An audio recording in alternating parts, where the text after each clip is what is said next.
ஓகேவா? இவனும் வரேன்டா சின்ன பையன். நான் கொஞ்சம் பாத்துக்கிறேன்னா கொஞ்சம் வரேன், நம்ம ஹெல்ப் பண்ணு. எந்த ஊரு? கோவா. கோவாண்ணா. கோவா நல்லா தான் இருக்கு. கோவா நான் போலாமே. போலாம்ல? நல்லா இருக்கும். அப்போ போயிடலாம்டா. அப்போ நீ நானு பிரவீன் எவ்வளவு ஆகும்? கோவா அது பிரச்சனை பாத்துலாம். என்ன காசு என்னடா இங்கிருந்து பெங்களூர் போயிடணும்டா. பெங்களூர்ல இருந்து அங்க இருந்து ஒரு இது புடிச்சு போனோம்.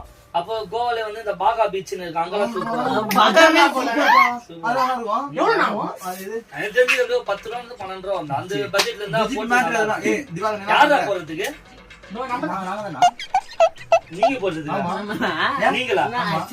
நேத்துதான் சாப்பிட்டு கூட காசு இல்ல. நான் ஒரு 50 ரூபாய் இருந்தா கூகுள் பே பண்ணி விடணும் ஏங்கல கேட்டீங்க. நீங்க எல்லாம் வந்து கோவா போற அளவுக்கு யோசிக்கிறீங்க. உங்க எல்லாத்தையும் நான் செருப்பால் அடிச்சு எழுப்பா இல்ல எழுப்பிட்டு செருப்பால் அடிக்கலாம். ஆசை மட்டும் படி. நீ வந்து மாவா போறதுக்கு ஆசைப்பட ஒத்துக்கிறேன், கோவா போறதுக்கு ஆசைப்படாத. உங்களால முடியாது.